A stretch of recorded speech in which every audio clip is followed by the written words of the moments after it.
Think about a tense standoff in a classic Western, like two gunslingers just staring each other down in the dusty street. Or, think about the infamous shower scene in the movie Psycho. Oh, yeah, that one's iconic. Right. You're sitting in the dark, your heart is just hammering against your ribs, and you feel this overwhelming sense of dread. But if you were to, say, pause the screen and look incredibly closely, you never actually see the knife hit the scale in Psycho. No, you don't. And in the Western, nobody is speaking a single word to make you feel that tension. You are entirely imagining the violence and the fear. So how is that actually possible? Well, it feels like an act of magic, Oh. right, when you experience it in a dark theater.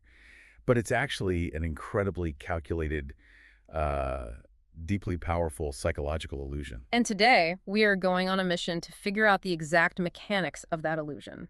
We're taking a deep dive into a huge stack of sources spanning all the way from 1920s Soviet film theory to modern action director interviews. Yeah, and even some cutting-edge neurocinematics. Exactly. We are going to explore exactly how film editing actively manipulates human perception. Which is a profound topic. I mean, because it touches on the very machinery of how our brains process reality. We're ultimately looking at how filmmakers intentionally hack your mind. Right.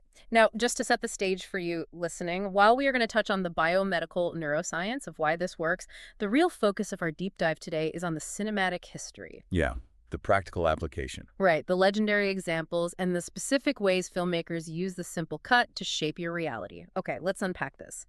To understand modern cinema, our sources take us all the way back to 1920s Soviet Russia. Yeah, which was just a remarkably turbulent and honestly innovative time for art. I mean, filmmakers were trying to define what cinema even was. Because it was brand new. Exactly. Before this era, movies were mostly treated like recorded theater. You'd set up a camera on a tripod, yell action, and just film a stage play from a fixed distance. Right, very static. Very. But a Soviet filmmaker named Lev Kuleshov, he wanted to prove that the true meaning of a film doesn't actually live inside the individual shots themselves. Okay, so if it doesn't live in the shots, where exactly is it? Well, he theorized that it lives in the blank space between the shots. And to prove this, he conducted what is now famously known as the Kuleshov Effect experiment. Okay, I've seen this in the sources. It's fascinating. It really is. So he took a single, entirely expressionless close-up shot of a famous Russian silent film actor named Ivan Musukin. It's just a blank, completely neutral face staring off screen. Wait, just to clarify, the actor literally didn't move a muscle. It's just a static recording of a blank face. A completely static, emotionless take. Sure. So Kuleshov took that exact same piece of film and cut it together with 3 distinctly different images. In sequence 1, he cuts from the actor's blank face to a shot of a steaming bowl of soup. Okay. In sequence 2, he cuts from that same blank face to a shot of a dead child lying in a coffin. Oh, wow. Yeah, very dramatic. And in sequence 3, he cuts from the face to a shot of an alluring woman lounging on a couch. He then took these 3 separate sequences and screened them for an audience. And how did the audience react to a blank stare? They raved about Musukin's incredibly nuanced acting. You're kidding. No. They talked about the heavy, pensive hunger in his eyes when he looked at the soup. They marveled at the deep, heartbreaking grief he portrayed looking at the dead child. But it was the same face. Exactly. And they noted the undeniable lust on his face when he looked at the woman, even though, mechanically speaking, the footage of his face never changed. Okay, let me push back on this for a second, because reading about this experiment makes me a little skeptical. Is this just an optical illusion, or were audiences in the 1920s just incredibly gullible because cinema was this brand new, shiny technology? The fair question. It almost feels like a parlor trick where you, the audience, are just a willing participant trying to find the meaning. What's fascinating here is the underlying mathematics of human perception. It is definitely not gullibility. It comes down to the fact that the human brain absolutely abhors a vacuum. It has to make sense of things. Right. When you present the brain with 2 sequential images, it automatically tries to figure out a logical relationship between them. Kuleshov proved that editing creates a dialectical relationship. Dialectical. Break that down for me in the context of a movie screen. Sure. Think of it as a philosophical equation. You have a thesis, which is idea A. You introduce an antithesis, which is idea B. When they collide, they create a synthesis. Which is idea C. Exactly, a completely new concept. Kuleshov called it the formula of 1 + 1 = 3. The blank face is the one. The bowl of soup is the other one. But the hunger, that feeling, that is the 3. That is wild to think about. The hunger, the grief, the desire, none of that actually exists on the physical celluloid film. The emotion is generated entirely inside the viewer's mind. Yeah, you aren't passively watching a recording of reality. You are actively co-authoring the emotional truth of the scene based on the context of the cut. Wow. And once filmmakers realized they possessed this psychological superpower, they started fiercely debating how to actually use it. This birthed the Soviet montage movement, but it wasn't a unified movement at all. No, reading the sources, it sounds more like a war. Yeah, it was a heated philosophical war over the very purpose of film. Let's look at the heavyweights from the sources then. If they all agreed that the cut had power, how did their philosophies diverge? The most famous divergence is between two legendary directors, Sergei Eisenstein and Vsevolod Pudovkin.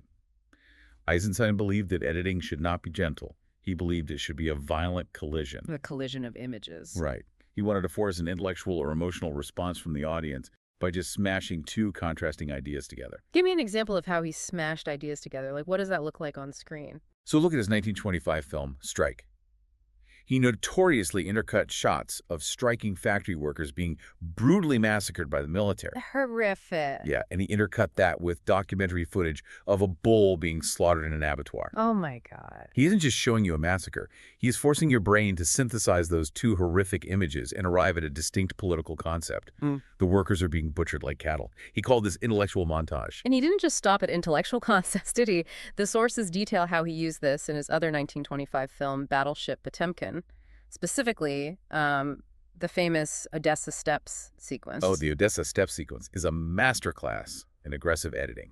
It depicts this chaotic, terrifying massacre of civilians on a massive stone staircase. I've seen clips of this. It's intense. Very. Eisenstein deployed several specific types of montage here to completely overwhelm the viewer's senses. He used metric montage, which means cutting shots strictly to a specific length or beat, regardless of what's happening in the frame. So creating a frantic, accelerating rhythm, like a visual metronome ticking faster and faster. Exactly. Then he layered in rhythmic montage, where the cuts are based on the movement within the frame, like the marching legs of the soldiers descending the stairs, clashing with the chaotic scrambling of the fleeing civilians. Right. And then he added tonal montage, cutting based on the emotional light and shadow of the shots. He used all of these to essentially batter the audience with the sheer terror of the event. Honestly, that sounds exhausting to watch, which, leads me to challenge Eisenstein's entire philosophy. Is his collision method essentially just intellectual bullying? Intellectual bullying, I like that. Well, I mean, he is hammering these images together to force you to think exactly what he wants you to think. It leaves absolutely no room for the audience's own interpretation. That is a very astute critique, and it was actually a major point of contention among his peers. Vsevolod Pudovkin, for instance, felt exactly that way. He wasn't a fan of the hammering. No, Pudovkin had a completely different philosophy. Where Eisenstein saw editing as a violent collision, Pudovkin saw it as linkage. Our sources describe Pudovkin's method as being more like laying down bricks to build a wall. Yes. Pudovkin saw individual shots as bricks that you carefully lay together to guide the audience's emotions, rather than shocking them into submission. Okay, can you give an example of that? Yeah, in his 1926 film Mother, there's a poignant scene where a mother receives a secret note in prison. Pudovkin intercuts her reading the note with beautiful shots of melting ice, a flowing river, and children playing in the sun. So instead of a literal slaughterhouse, we get melting ice. That feels much more like poetry. It is deeply poetic. He is using that exact same Kuleshov effect, but he is using it to visualize abstract internal states. Hope, the coming of spring, the inevitability of political revolution. It's a psychological, emotional approach compared to Eisenstein's aggressive dialectics. I want to throw a wild card into this mix from our sources because we also have Dziga Vertov, the creator of the Kino-eye theory. Oh, Vertov is fascinating. Yeah, because he seems to have looked at both Eisenstein and Pudovkin and just said, you're both wrong because fiction is a bourgeois opiate. He really did. Yeah. Vertov wanted to abolish actors and scripts entirely. He believed the camera was a superhuman machine, the Kino-eye, capable of capturing a truth that the flawed human eye just couldn't see. The sources mention his 1929 masterpiece, Man with a Movie Camera. Yes, instead of a traditional narrative, he used fast motion, slow motion, split screens, and incredibly rapid montage. He wanted to capture the hidden rhythms of everyday society in a modern city. Right. He wanted to document real life, but synthesize it through the machine of cinema to reveal a deeper structural truth about the world. So if Vertov is trying to capture structural truth, what happens when you take this incredibly powerful grammar, this ability to hack the viewer's brain, and you apply the Kuleshov effect to actual real-world historical footage? Oh, that's the danger, right? Exactly. Could you make a documentary that lies? That is a brilliant transition into the work of Esther Shub, because her story highlights the sheer, terrifying power of context. It really plays out like a historical detective story.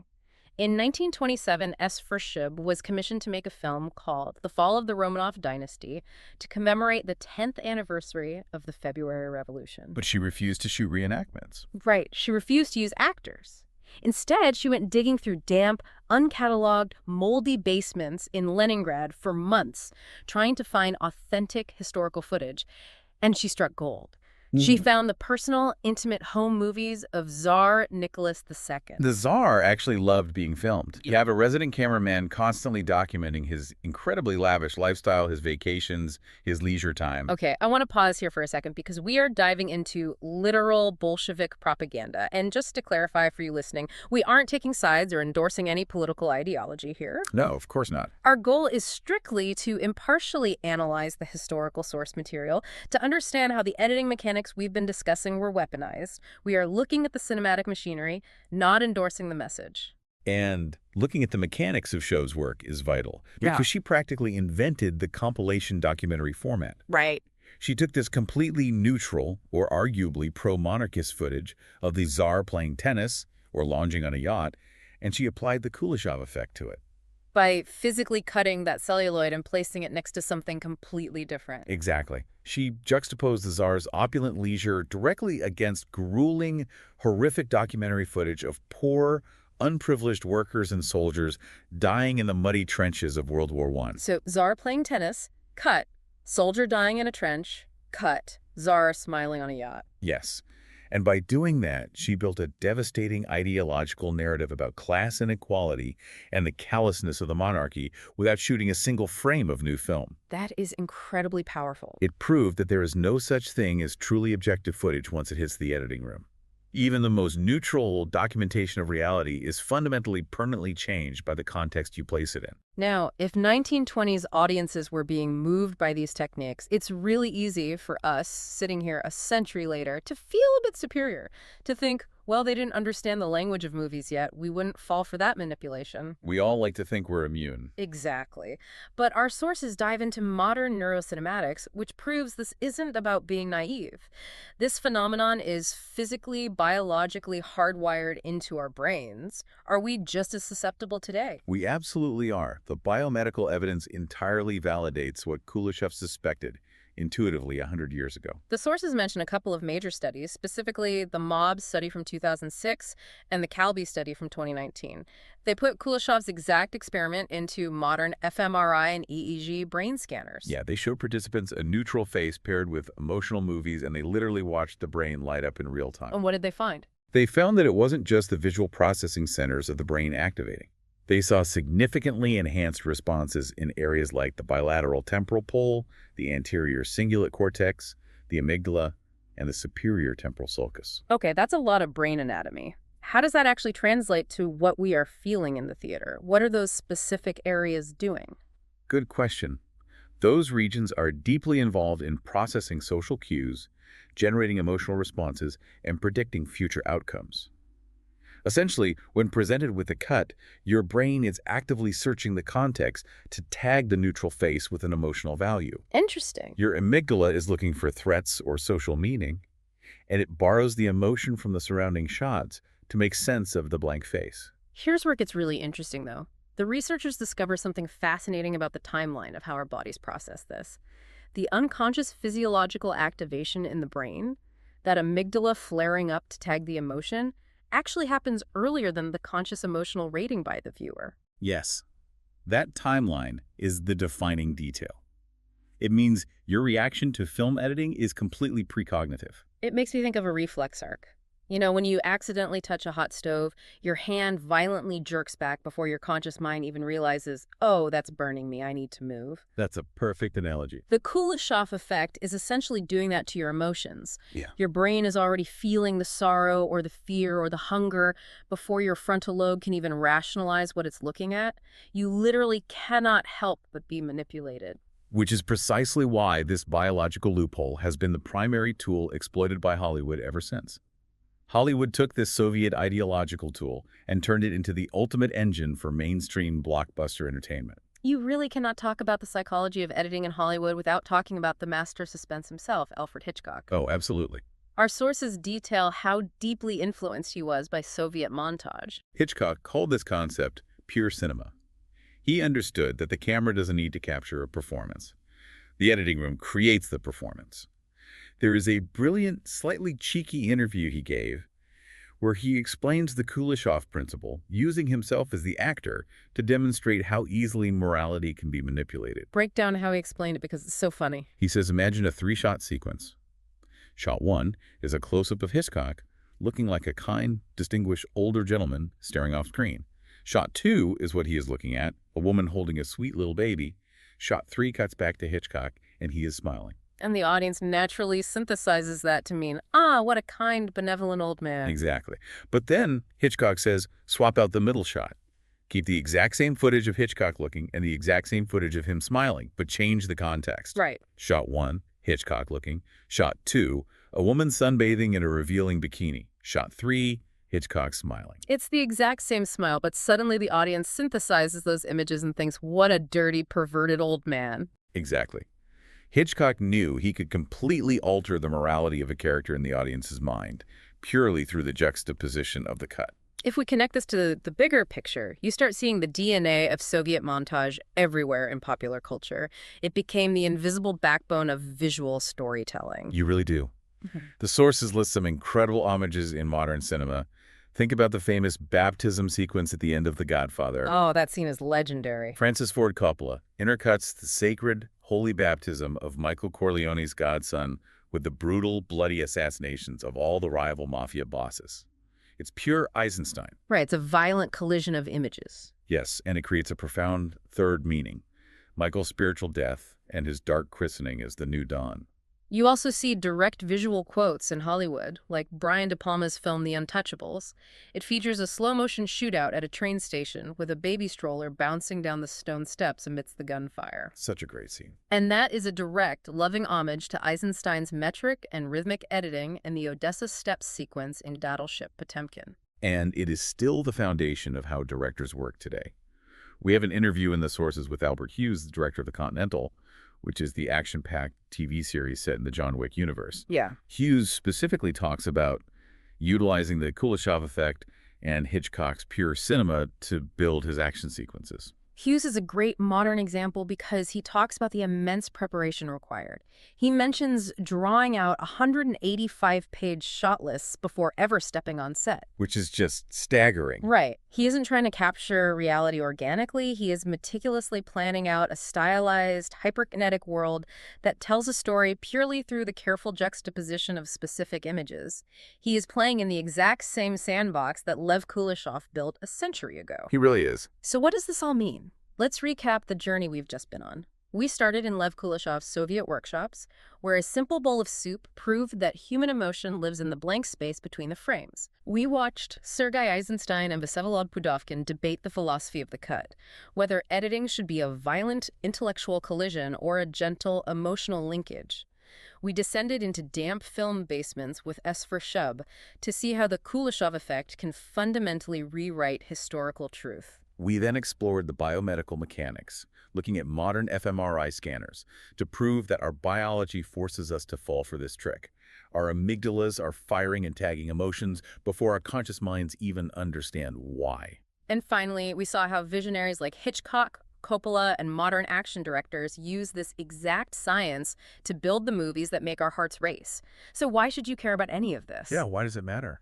Because Every single time you look at a screen, whether it's a 2-hour movie, a 30-second commercial, or a slick political campaign video, there is a director or an editor who is using this exact century-old science to intentionally shape your emotions. They are hacking your reflex arc. Which raises an important question, and it's something I want to leave you to ponder as you go about your day. We've spent this entire time talking about intentional, meticulously planned editing. But consider the rapid-fire scroll of modern social media. Like your TikTok or Instagram feed. Exactly. You are the one physically doing the swiping, but the algorithm is the invisible director serving up the shots. When you swipe from a devastating, tragic news video immediately into a hilarious, absurd meme, Which happens all the time. all the time, how is that accidental algorithmic montage rewiring your emotions in real time? If 1 plus 1 equals 3, what kind of psychological reality is being generated in your mind by that constant, chaotic juxtaposition? Hmm. Are modern social media algorithms just the ultimate unwitting Kuleshov experiment? That is a brilliant and slightly terrifying thought. You are constantly experiencing that emotional reflex arc, completely devoid of context, hundreds of times a day. It really makes you look at the glowing rectangle in your hand differently, doesn't it? It definitely does. The magic trick is happening all around you, all the time. You just have to know where the cuts are.